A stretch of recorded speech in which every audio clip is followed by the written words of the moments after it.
Bonjour et bienvenue à cette capsule Quoi lire cette semaine, toute spéciale pour l'été. Je suis à nouveau en compagnie des collègues des bibliothèques de Sherbrooke. Aujourd'hui, je vous présente Marie. Bonjour. Bonjour Marie, qui a accepté mon invitation. Un peu plus tard dans la capsule, nous accueillerons Marianne, qui ont toutes les deux accepté donc mon invitation à venir vous proposer des suggestions de lecture dans un premier temps, qui ont par la suite été adaptées au grand écran. Alors, sans plus attendre, Marie, j'ai comme l'impression qu'on va parler de dinosaures avec toi aujourd'hui. Je ne sais pas trop ce qui t'a mis la puce à l'oreille, mais oui, tout à fait. En fait, je viens de parler du Parc Jurassique, un roman qui a été écrit en 1990 par Michael Crichton, qui en a fait une suite en 1995 et dont on a fait plusieurs films, séries et toutes sortes de choses. Donc, je vais te parler un peu de tout ça. En 1993, le premier film, Le Parc Jurassique, est sorti, qui a été dirigé par Steven Spielberg, de même que Le Monde perdu, qui était sa suite, qui est sorti, lui, en 1997. Avec celui-là, on a vu qu'il y avait la possibilité d'utiliser des dinosaures, des vrais dinosaures physiques qui sont animés avec de la technologie pour créer une ambiance vraiment là, assez épeurante pour l'époque. Et la musique, bien sûr, dans ce film-là, qui a été faite par John Williams, qui rendait le tout encore plus là, stressant et angoissant pour les personnes qui le regardaient.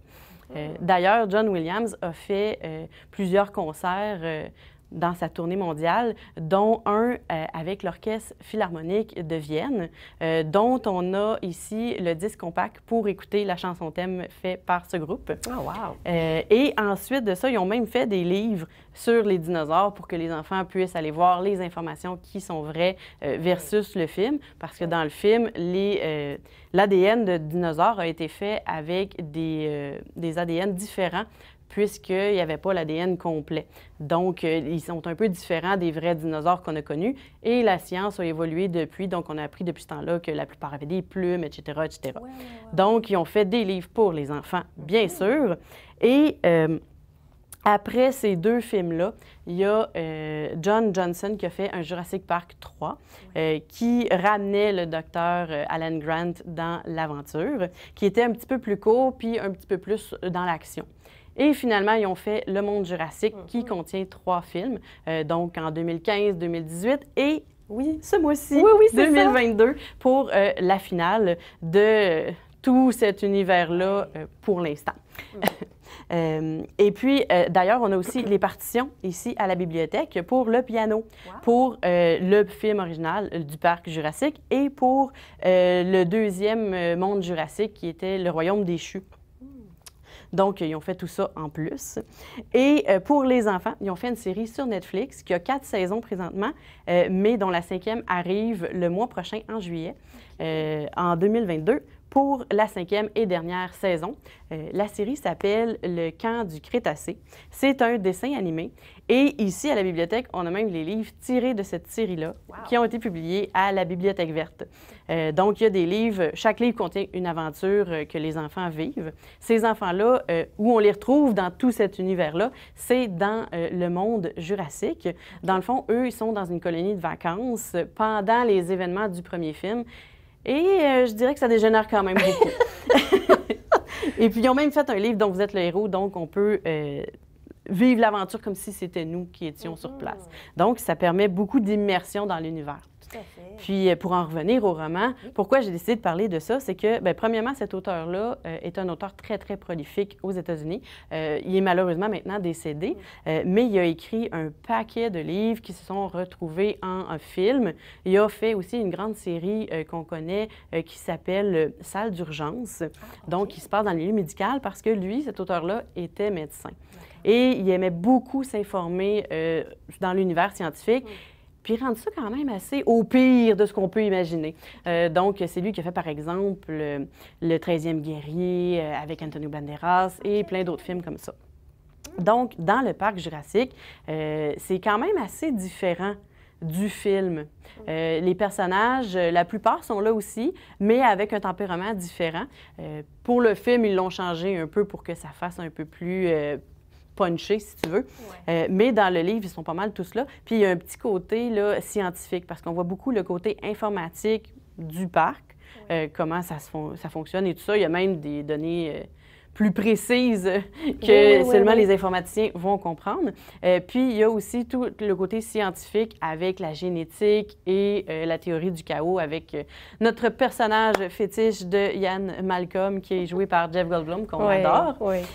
Donc, c'est ça. Fait que dans celui-là, il va comme ça. Puis, dans le deuxième, il retourne, mais sur une autre île. Mais il ne va pas, par contre, dans la ville de San Francisco comme dans le film. Ça, ils ont pris une tangente différente là, pour les deux. Fait que c'est quand même assez différent pour valoir la peine d'aller lire les livres en plus de voir les films. D'ailleurs, avant d'aller voir le dernier opus, je vous suggère d'aller lire les livres parce qu'il y a une couple de choses que vous allez découvrir dans les livres. Il y a beaucoup de clins d'œil, disons, autant à la première trilogie qu'aux livres. Donc, ça vaut la peine de tout revoir avant d'y aller. C'est tentant, tout ça. Moi, j'avais lu le premier il y a plusieurs années, avant les films et tout ça. Et puis, j'avais beaucoup aimé. C'est vrai qu'au niveau scientifique, c'était poussé quand même, là, mais j'avais pris plaisir à découvrir tout ça. J'ai pas lu le deuxième, par contre. J'ai pas lu Le Monde perdu. Mais il y en a pour tous les goûts, toutes les catégories d'âge, mon dos. Oui. Puis à la bibliothèque, ça, on a vraiment un peu de tout. Fait qu'on peut se plonger dans l'univers dans la portion qu'on veut. Donc, c'est vraiment intéressant. Puis le deuxième livre ressemble quand même au premier dans le sens où il ramène le docteur Ian Malcolm et tout ça. Mais il y a des nouveaux personnages. Puis il y a aussi le tyrannosaure avec son bébé. Juste ça, c'est quand même très intéressant. Fait que, non, il a vraiment réussi à créer un univers auquel on s'identifie, tout en espérant que ça n'arrive pas quand même, parce que, tu sais, après le parc Jurassique, on ne pensait pas qu'il allait faire un parc qui allait ouvrir dans le monde Jurassique, là.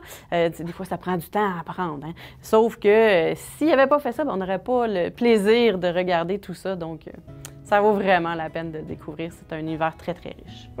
Je suis bien d'accord. Merci beaucoup, Marie. Ça me fait plaisir. Merci à toi.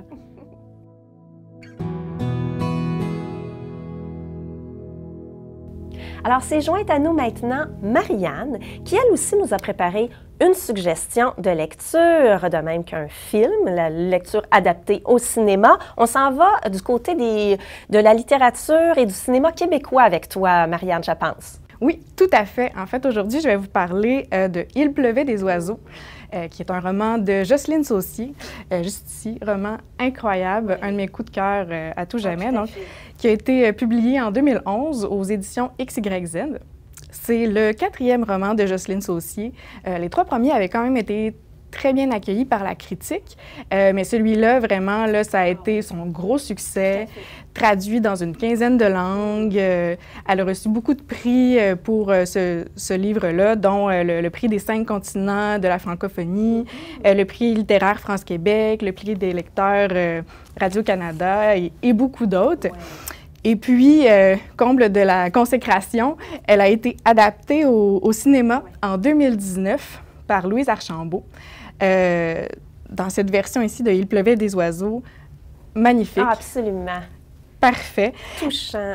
Vraiment. Alors, avec une belle réalisatrice qui a beaucoup d'expérience et de très bons acteurs aussi. Là, on a André Lachapelle qui jouait Marie des Neiges, Gilbert Sicotte, Rémi Girard, Ève Landry. Donc, une belle brochette d'artistes québécois. Très, très bon.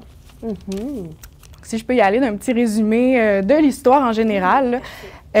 Donc, on suit 3 hommes âgés qui sont dans la forêt de l'Abitibi et qui vivent en ermite là-bas avec leurs chiens, isolés du monde, qui cherchent en fait la liberté. Donc, la liberté de choisir qu'est-ce qu'ils font de la fin de leur vie, choisir la liberté aussi de choisir leur mort. Ils font un pacte avec la mort, de se dire, c'est nous qui allons aller au-devant de celle-ci quand on va sentir que c'est le moment. Et puis, donc, on a trois hommes, là, Charlie, Tom et Boychuk. Et puis, l'histoire débute quand un des 3 décède. Donc, Ted Boychuk est retrouvé mort dans sa cabane. Et ça coïncide avec l'arrivée de 2 femmes dans la forêt. Premièrement, la photographe, qui est sur les traces des grands feux qui se sont passés au nord de l'Ontario au début du 20e siècle. Donc, elle est sur la trace de ça parce que Boychuk a vécu les grands feux. Et puis, l'arrivée de Marie des Neiges, personnage incroyable Oui. que j'affectionne tout particulièrement. 82 ans, petite madame qui vient trouver la paix, en fait, après 66 ans d'internement forcé dans un asile psychiatrique. Et puis, on se rend compte, en fait, qu'elle a toute sa tête. Et donc, elle retrouve pour la première fois sa liberté à 82 ans. Donc, les deux œuvres, roman et film, présentent cette histoire-là assez fidèlement. Le roman, il joue sur deux tableaux. Donc, l'histoire, justement, là, de la forêt avec les trois hommes, avec Marie-des-Neiges, l'histoire d'amour entre Charlie et Marie-des-Neiges qui se développe tranquillement. Donc, c'est ça. Puis, sur un autre tableau, on voit aussi l'histoire des grands feux de l'Ontario, avec l'enfance de Boychuk, les tableaux de Boychuk aussi qui nous ramènent dans le passé, parce que c'est un personnage muet, en fait, qui ne parle pas beaucoup, mais qui a peint toute sa vie cette grande tragédie-là. Donc, on la découvre plus dans le livre. Dans le film, on se concentre vraiment sur la vie dans la forêt. On effleure un peu les grands feux, mais beaucoup moins en profondeur. Mais ça reste une œuvre incroyable. Et puis, donc, les points forts des deux œuvres. Donc, premièrement, l'histoire. L'histoire est magnifique. C'est une ode à la liberté fabuleuse. L'histoire d'amour entre Charlie et Marie-des-Neiges est touchante. Absolument. Vraiment. Deux êtres qui ont vécu des choses pas faciles, qui ont chacun leur vie, leur bagage, mais qui apprennent à s'apprivoiser à cet âge-là. C'est magnifique. Et puis, les personnages en général, particulièrement Marie-des-Neiges, qui est très bien jouée par André Lachapelle aussi. Ah oui, ouais. Bouleversant. Magnifique. C'est très émouvant. Absolument. Puis, point fort du roman, donc vraiment, on va plus chercher les grands feux, qui est un événement historique peu connu, surtout au Québec, mais qui est très bien... Elle nous fait un très beau tableau, là, Jocelyne Saucier. Puis, son écriture. L'écriture de Jocelyne Saucier, magnifique, poétique, mais tout en simplicité. Bien d'accord. C'est ça, ça sert très bien l'œuvre. Et puis, pour les points forts du film, ben, les acteurs sont merveilleux. Bien, oui. On a des paysages magnifiques aussi. On est dans la forêt Montmorency pour le tournage. On a des très belles prises de vue. La photographie en général du film est magnifique. Donc, je vous conseille vraiment là, la lecture et le visionnement du film. Ah oui, on ne peut pas être déçu. Oui. Tout à fait. Merci beaucoup pour ta suggestion. Ça me fait plaisir. Excellent. Moi, je m'en vais à une autre époque, dans un autre coin du monde. En fait, ce que j'avais envie de proposer, c'est... j'ai été inspirée, en fait, par la précédente session au Club de lecture. Parce que lors d'une de nos rencontres, nous avions à lire les ouvrages du grand Milan Kundera. Et en cette occasion, j'ai relu son classique, peut-être, qui est peut-être celui qui est le plus connu, peut-être de Milan Kundera, donc L'insoutenable légèreté de l'être, qui date de 1984 et publié aux éditions Gallimard. Donc, je l'ai ici dans une version en format poche un petit peu plus récente, avec... le chien du roman. Bref, en fait, c'est une relecture pour moi parce que j'avais déjà lu L'insoutenable légèreté de l'être. J'avais peut-être 18 ans à l'époque et ça m'avait assez... disons que j'avais été pas mal secouée par cette lecture-là. Cette opposition entre la légèreté d'une vie, peut-être sans scrupules, sans obligation morale, sans attachement, versus la lourdeur justement de l'engagement, de l'exclusivité amoureuse et tout ça, m'avait assez bouleversée dans ma vie de jeune adulte, à l'aube donc de sa vie d'adulte. Et en relisant aujourd'hui, plusieurs années plus tard, je regarde finalement la jeune femme que j'étais avec bienveillance parce que je n'ai pas ressenti tout à fait la même chose, bien entendu.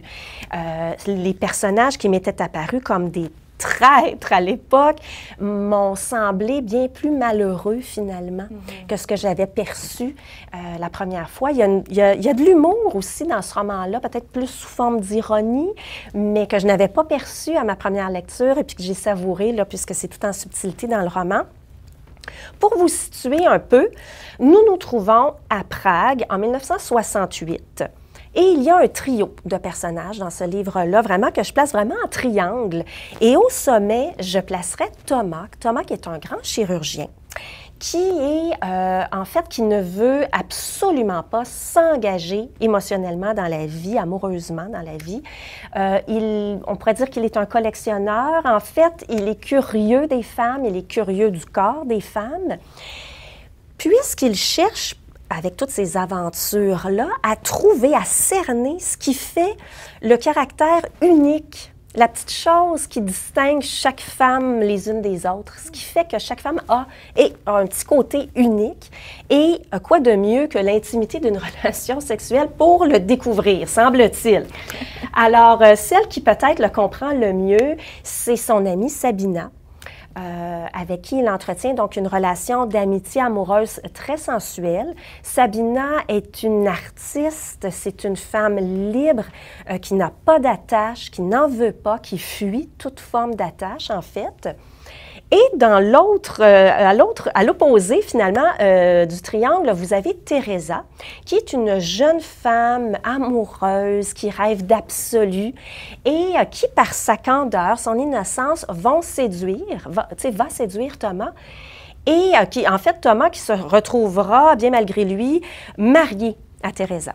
Donc, maintenant, aux prises avec une relation plus traditionnelle, ce qui n'a pas l'air de lui plaire, au grand désarroi, donc, de Teresa. Donc, vous voyez un petit peu la dynamique. Dynamique qui est particulièrement bien reproduite dans l'adaptation cinématographique qui date de 1988, qui est signée de Philip Kaufman. Où l'on retrouve de grands acteurs. Donc, on retrouve un magnifique Thomas incarné par Daniel Day-Lewis. Sabina est interprétée par Lena Olin, elle est très... On reconnaît la Sabina du roman là, parfaitement bien dans son interprétation. Et vous avez une toute jeune Juliette Binoche qui personnifie Teresa de façon très émouvante. Donc, là, je vous parle de la dynamique des personnages, mais en toile de fond. Et je vous dirais que c'est assez bouleversant de relire le livre ou de revoir le film aujourd'hui, grâce à l'actualité finalement mondiale de l'heure, puisque si on revient donc en 1968, à Prague, en fait, la Tchécoslovaquie était à ce moment-là, subissait en fait l'invasion de la Russie. Oh. Alors, on le voit, c'est bien exprimé dans le roman, on le voit également dans le film, donc les chars d'assaut, les checkpoints, etc.